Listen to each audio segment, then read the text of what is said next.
Pokemon games look like and I want to know why. Cards, cafes, stores, toys, plushies, apparel, movies, anime, home goods, stationery, snacks, food, glue sticks, shampoos, this, that thing. Game Freak have their grubby little hands in literally everything. And when I say Game Freak, yes, I mean Game Freak. Dating back to 1996, Blue and Red are the first instance of the existence of the entity that is Pokemon. And guess who created and owned it at the time? That's right, Game Freak. Or more accurately, Satoshi Tajiri and Ken Sugimori. In 1998, 2 years later, Game Freak, Nintendo, and Creatures, the company that made the Pokemon trading card game, came together and co-founded the Pokemon Company. Since then and to this day, each of those three companies own 33% of the franchise that is Digimon. Sorry, Pokemon. Arguably one of the most advantageous business transactions of all time, with Pokemon now being, say it with me everybody, the world's largest franchise, about to top $100 billion in revenue. That's almost double of the next highest franchise in Disney and exactly 50 NBA Jams. So I ask you, once again, and not for the last time, why do the games look like They are the main thing that is Pokemon. The cards, merch, and anime, they all draw inspiration from each new video game release. The animes are animated beautifully. Even the spin-off underfunded animes like Pokemon Concierge, which has been highly praised for its cheerful atmosphere and its visuals. And I should know, I've watched it twice and I cried both times. Even the Pokemon cards, some of them look so beautiful that people take them and they put them in protective little tiny glass houses.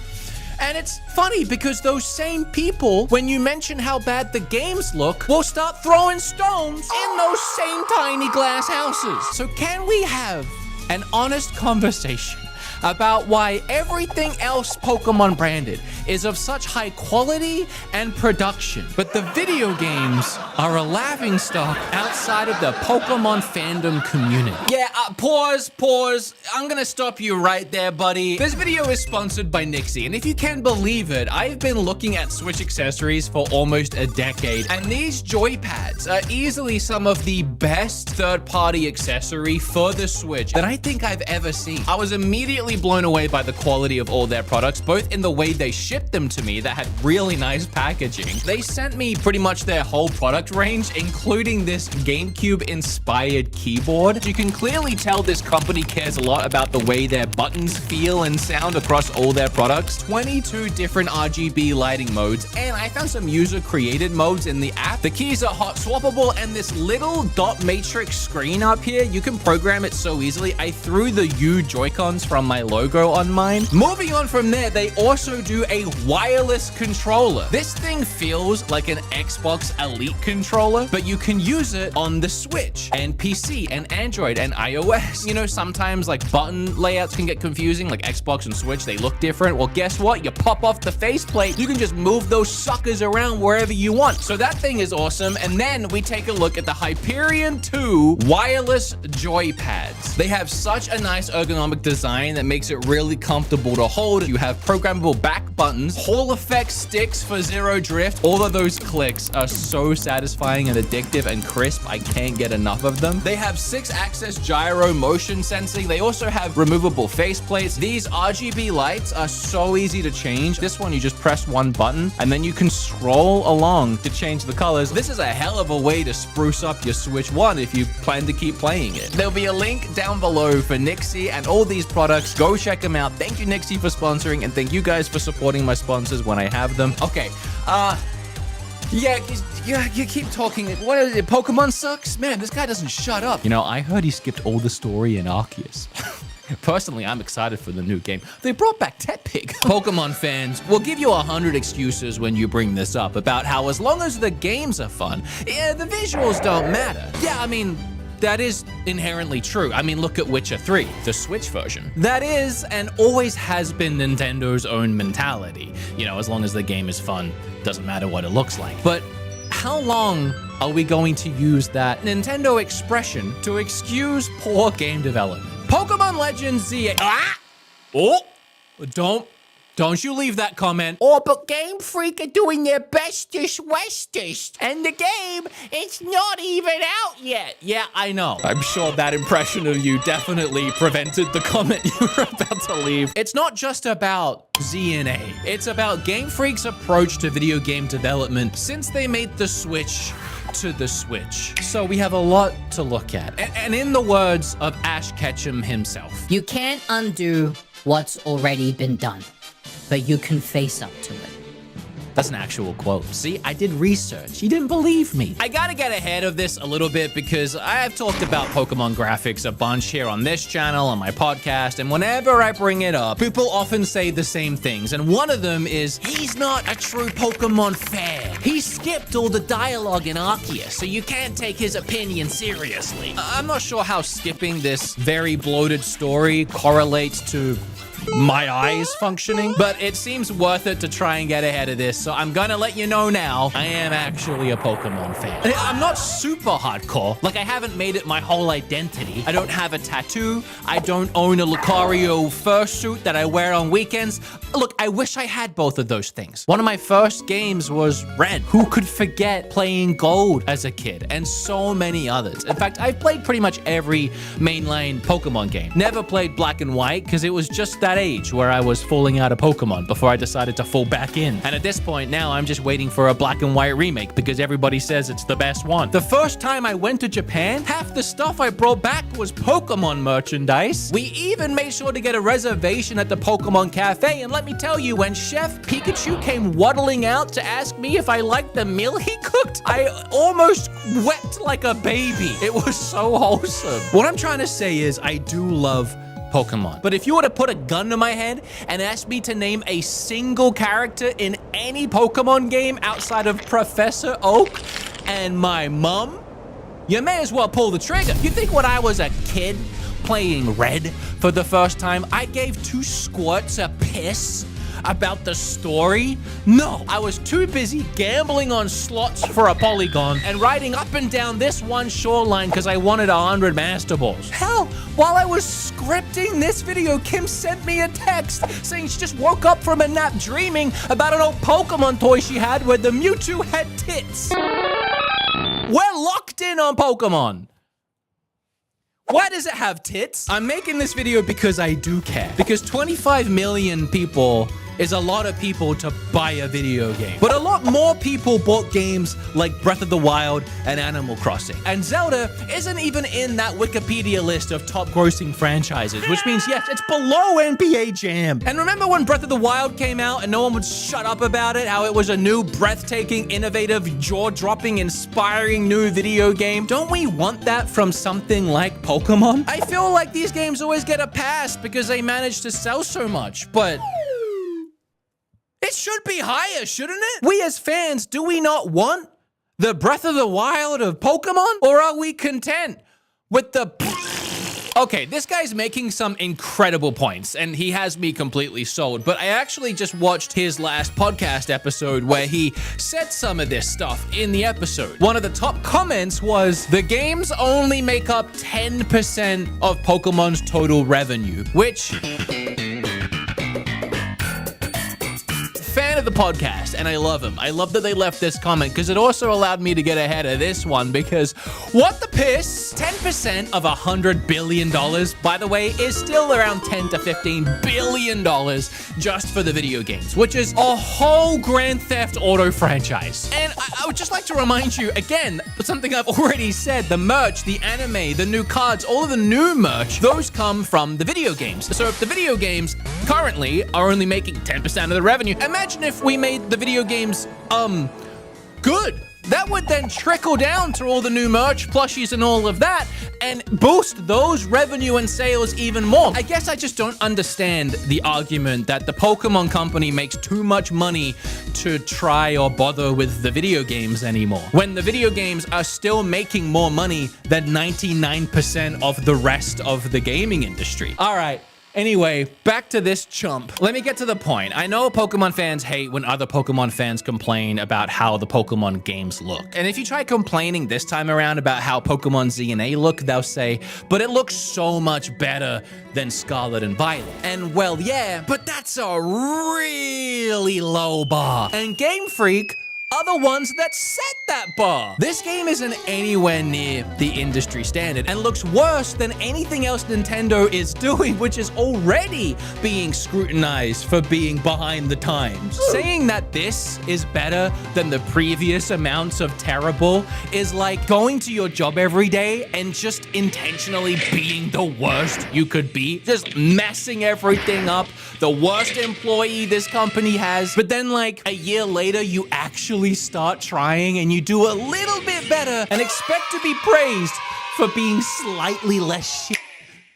You could pick just about any first-party Nintendo game and compare it to ZA, even the soon-to-be re-released Wii U game, Xenoblade X, and it would be clear that this is not a Swish hardware issue, but an issue of a developer who is struggling to create games post the 3DS. So let's not do that. Let's not compare it to those other Nintendo games. Let's do what Pokemon fans like to do and only compare it to Pokemon's own games. A nice little echo chamber for us to play around in, see how our voice sounds. Hello? Hello?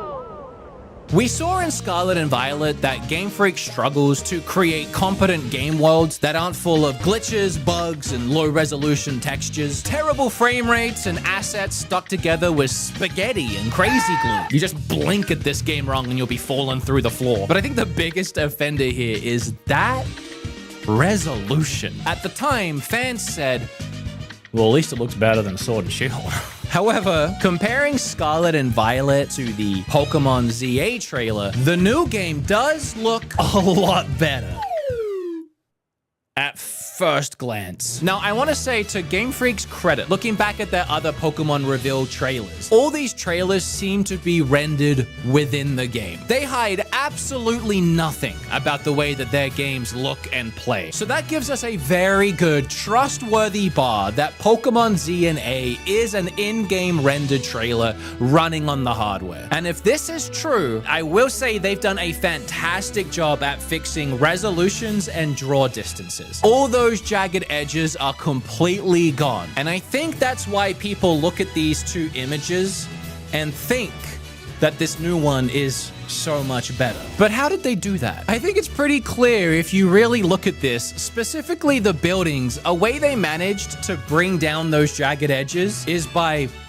just not having anything that would create a jagged edge. They've flattened out almost every texture and model, specifically all these very similar looking buildings throughout the city. In all three of the other Pokemon games on the Switch, Game Freak designed the buildings with intent and purpose. The architectural designs of the buildings, they had depth. They had balconies, awnings, brick, window sills, glass textures, concaves, you know, like intentional designs, man. Scarlet and Violet, for example, was set in Spain, and they clearly took those buildings as inspiration and went to work sculpting them, and they would look beautiful if you could see them through the jank. But you know, at least the thought was there. Here, almost every building has the same window, just Control-C and Control-V'd all over it. It's honestly giving Lego. I mean, they're just rectangles with stickers stuck to the front. It's also the same tactic they did use in Scarlet and Violet for the environments, and I broke this down in my review of that game. They took one small section of texture and just copy-pasted it everywhere, hoping you wouldn't look at it for 2 seconds and accidentally notice. Incredibly lazy game development, and completely voids all personality and life from a city that's based on a city that is so filled with personality and life. Despite some people thinking that this is Tokyo Tower, it's actually the Eiffel Tower. And this city bears resemblance to the city of Paris. In fact, if you take yourself on Google Street View and you plop yourself right about here, I think I found the street that the trailer is actually set on, which is pretty cool. And credit to Game Freak that I managed to do that and then I could tell what they were going for. But where Paris had these beautiful iron metal balconies, in Game Freak's rendition of that, they have these beautiful iron metal balcony JPEGs. What? I'm actually quite speechless. This is not the way they did it in any of the other games. This is new. And also, Game Freak, by your own logic, if you were just going to copy paste it, you could have just made one balcony and then copy pasted that a bazillion times. Why this? I don't think they're even that lazy. I think there is something else going on here. In Scarlet and Violet, despite how intentional those buildings were, from a distance, or really even up close, but definitely from a distance, they look like the low resolutions and lack of any kind of anti-aliasing. They shimmer and shine, but like in the worst way. So Game Freak, not knowing how to fix this very basic issue, found yet another gameplay development workaround for Pokemon ZA. Flat, lifeless buildings with a picture of what a nice building could look like glued to the front. Now you might say, does it really matter, Wood, what a building looks like in a video game? And I would say yes. If it looks like this, I'm gonna say something. But also, this whole game is set in a city. When you go to New York City and you want to take in the sights, what do you look at? Is it the rats in the street? Is it the weird people dancing on the train that you try really hard not to make eye contact with because you're scared? No. It's the buildings. I'm gonna be looking at these the whole time I play, and they look like this, but some of them have some sort of depth to them. But clearly this is also just one window design that has been copy and pasted several times. What are these windows supposed to be? Or even the ones next to them? Like, I don't really know what I'm looking at. But what I do know is my favorite kind of balcony JPEG is the balcony JPEG that has a flower JPEG on top of it. I mean, that just really ties the room together. But not a single window in this entire trailer has any kind of reflection at all, or presents itself as an actual window. They all just look like Game Freak Googled the word blue and used the first thing that came up in Google image results. Even these huge shop windows, which if we go back and we look at the actual Paris street, you can see a lot of these buildings have little storefronts under them. So this would be a really nice opportunity to fill this storefront window with a store. But nope. Just a JPEG. We even get a close-up of this building as we climb all the way up like the world's ugliest elevator. They're using a JPEG for the whole building, but they couldn't even use a high-quality JPEG. Like, they couldn't even render in the JPEG. Who is designing these? Oh, at least it looks better than the other Pokemon games, does it? Does it? Because 6 years ago in Sword and Shield, the windows actually had reflections. They weren't true reflections. They didn't actually reflect anything that was happening, but it was serviceable and it got the point across. And honestly, looks pretty nice. But I guess this is yet another way that Game Freak found to pare down development, because they even did away with those in Scarlet and Violet. In fact, the only window I could find in the entire Scarlet and Violet game, and I had to ride around that sucker for way too long, by the way, I forgot how janky it was this one. And I don't even understand what the hell is going on up there. It's just very confusing. Yeah, hi, me again. Sorry, I'm filming this in the future after I recorded a ton more gameplay for Scarlet and Violet. I actually didn't remember how bad this truly was. These characters popping in and out, seemingly at random. It's not even distance-based. And by the way, when I say disappear, I literally mean disappear. You can't go and find them again. They're just erased from the game. This video isn't supposed to be about Scarlet and Violet, but my God. Also, I was recording footage for the video and I saw this, and I never noticed this before, but it's because I'm so obsessed with Windows right now. Another cheap tactic that Game Freak does in their game is they have this placeholder unrendered in city that looks terrible from a distance, but the placeholder city doesn't have lights in the windows. So when you get a little closer to the city, it pops and fully renders in the actual city, and because it's night, The lights all just turn on. They didn't even make an unrendered inversion with lights on for the nighttime. Because why bother? But that window and subsequently the building that it's attached to brings me to another very good point. All three of these games have something in common. Well, graphics. So I guess two things. They all have one nice building. Each game has a central location building that looks night and day better than any other structure in the game. Like in Scarlet and Violet, it was the school, which looked fantastic. And then in Arceus, it was whatever that big building was in the village that they did stuff in. I don't know. I skipped the story. And my assumption here is that it's a tactic to kind of trick our brains into thinking the game actually looks nicer than it does, because the building that you might have gone to most frequently actually didn't look that bad. And for example, in Pokemon ZNA, we get in this trailer a shot of the main character picking out of the 3 Pokemon, and there is this, quite frankly, gorgeous structure behind him. Just wonderful stonework, designs, there's arches, there's depth, vines and grass. There's possibly even a reflective window in this sucker. This clearly demonstrates that Game Freak can design buildings like this. They don't though. They either just,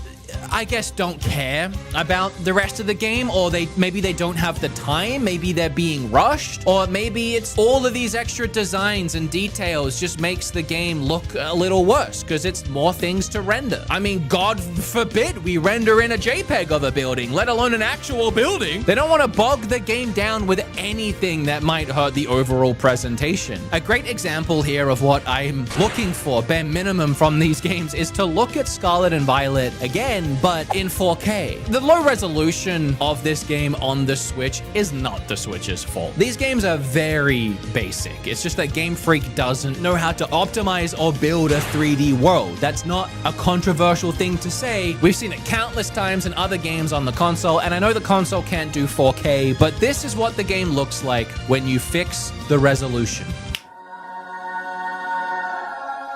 Oh, that didn't really help my point. No, I'm kidding. It's a night and day difference. And you can see what they designed. And this is probably what it actually looked like on their end when they made the game on a PC before they had to scale it down somehow for the Switch. So rather than trying to figure this out, they just took out anything in the game that would look bad in low resolution rather than fixing the resolution. If you look at the streets of Pokemon ZNA as a whole, it gets its point across and you get what they're going for. But as soon as you look at any one element on its own, the flaws start to show. The fact that they still can't design anything with a high enough poly count to actually make it round, that no NPC in this game has a shadow. And that goes for most objects too, except this awning. Based on everything else in this picture, why does it even have a shadow? Yeah, I just wanted to take one more look at this awning with you guys. Why is it here? There's plenty of shop fronts, even in this same image and other images, that don't have awnings. What is the point of the awning? Why is it only on 3 of the 5 windows? What is it covering? There's no tables, there's no chairs. Also, why is the awning like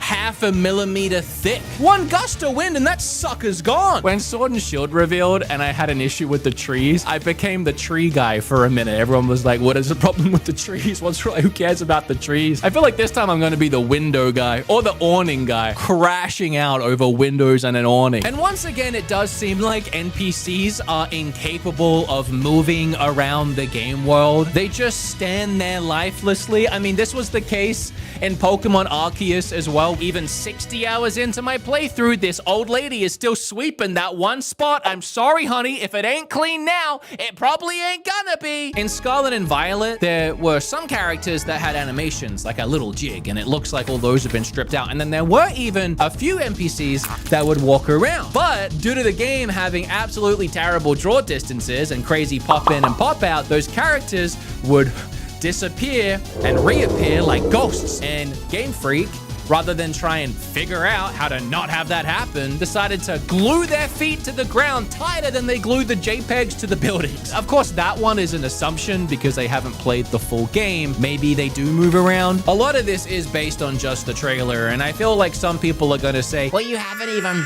played the full game yet. And again, this trailer is rendered in game. I'm assuming based on all their other trailers, and this is what they've shown us, and I'm literally only talking about what I'm seeing in this trailer. I'm sure I'll find a whole piss of things once I start playing the game to complain about. But why wait? How about the absolutely no ground animations for these Sandiles who look more like they're glitching through the floor than swimming through the dirt? This few second shot right here is absolutely insane to me. The Pokemon and the people are fully rendered in, but nothing else in the shot is. The floor is blurry, the brick is blurry, and that's before we even talk about the fact this is a moving shot, and every frame of the animation has the floor down here glitching on the wall, and this is what they chose to show us? And don't get me wrong, the Pokemon look fantastic, the moves and the animations of that, the battling, really flashy. I even like the way the UI looks. It's sleek, it's nice. And some people will say, it's a Legends game. It's a spin-off of the main series. It's not supposed to look as nice. But then that goes against the people that are saying that it looks better than Scarlet and Violet, which was a main series game. So which is it? Arceus used a more cel-shaded style of visual, which I think actually helped hide a lot of the imperfections. When that game came out, I don't think I really even complained about the way the game looked. I actually kind of liked it. This new Legends game, though, has seemingly dropped that, and they've moved towards the more mainline series art direction. It's not cel-shaded. You know, I struggle to call this realistic, but I guess you know what I mean. And this game, at face value, does look better than Scarlet and Violet. Again, because they stripped out anything and made everything flat to trick your brain into thinking that it actually does look good when it really doesn't. But there are some things, to be fair, that legitimately do look a lot nicer. The inside of buildings here have a much more warm and high resolution feel, like it feels cozy. I took some examples from other games set in similar office style buildings. It's very clear that the new one doesn't look as bad. Another thing that stood out to me immediately is the grass textures. I don't think the grass in DNA looks particularly pleasant, but you compare it to Scarlet and Violet and what were they thinking? It's like a sea of Lamborghini green. Like, it is neon. It's probably as green as the green screen I'm standing on. Put me in the grass, Zach. Hello! This was a whole ass game we were handed just a few years ago that we all paid $60 for, complete with 12 FPS gameplay and more bugs than under a rock in my garden. I guess if ZA is good enough to make people finally look back at Scarlet and Violet and realize that they were ripped off in 2022, I mean, I'll take it. I made a video about that game and people were equally upset with me for that. I feel like throughout this video, I've been really trying to get ahead of anything that people will try to say to invalidate my opinion that the game looks bad. And I do feel like it's a losing battle. I mean, on my podcast recently, I pointed out that the games still look pretty rough. And one of the top comments said I was wrong and that they actually really like the way the game looks so far because Tech Pig is back. And yeah, he is. People even calling me a snob, that I'm moving the goalpost for Game Freak. I'm not sure where the goalpost is for Game Freak in my mind, but I'm telling you now, they've never even been in the same zip code as that motherfucker. I can't say it's better than before. I will concede to at least it being different. And it is different. This is not how they've ever designed buildings before. That is very different. But in doing that, they have managed to clean up the resolutions and that weird jank that we saw in previous games, and some people might actually prefer that trade-off. But I'm just here asking, in 2025, why can we not have both? I'll apologize for this, but sometimes I wonder if it's me, my ADHD, or whatever is wrong with me mentally, where I hyperfixate on something. But when I look at these buildings, or if you want to call these textures, or this face mask, you know, I get offended. I can't help but stare at them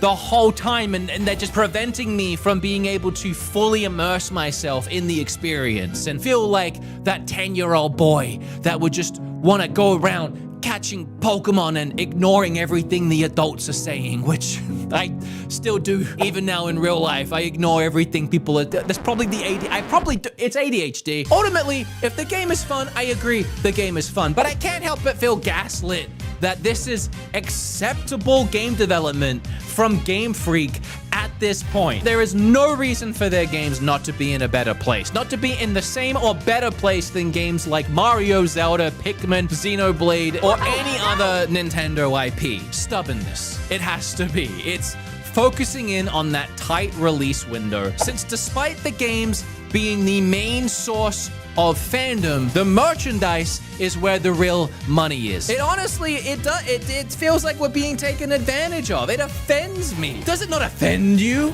Are you not offended? They just take advantage of Pokemon fans, knowing full well they can phone in the games and will buy them anyway because it's Pokemon. You love Pokemon, right? Why don't you buy this Wiglet plushie and this Victory Bell plushie, and please don't, whatever you do, don't combine them. There is 200 people working at Game Freak, which prospectively is not a lot of people. Studios like Rockstar, Naughty Dog, Bethesda, they have thousands of employees. I think Game Freak should be on these studios' level, if not a little higher. But we don't want to muddy the waters with all of these employees. Like thousands, that's too much. I understand and I respect keeping a team small. But 200 at this point might be a bit too small, don't you think? But even Xenoblade's developer Monolith Studios has 300 developers, and their games only sell a couple million units. Pokemon sells over 20 million. Something's not adding up. And Xenoblade, with even just 100 extra people, manages to make games that look like this. It's almost like having some extra people on board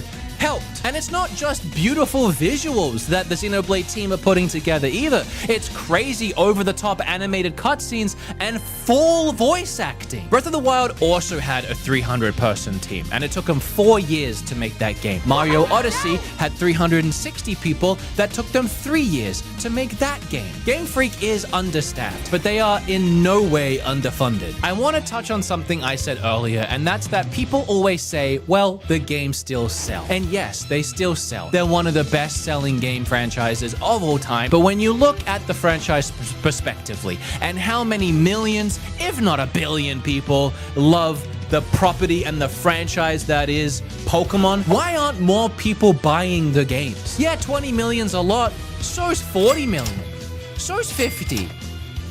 You know, if some of these other franchises like Animal Crossing can break 50, something that most people probably didn't even know what that was when New Horizons came out, why can't the world's largest franchise that literally any grandma could probably point at a Pikachu and say its name, why are they only selling 20 million? Maybe because the games actually aren't that good. It's just that a lot of us are holding on to a dream. I've played Pokemon throughout the generations, and ironically, as I've said before, they really struggle to evolve. We didn't even need great graphics back in the day. When I was a kid, it was black and white and little itty-bitty sprites, and I still had an absolute blast. But at this point, I would almost rather they just go back to doing sprites, because that's seemingly what they do best. Desperate for answers, I thought maybe ChatGPT would know, and I asked her.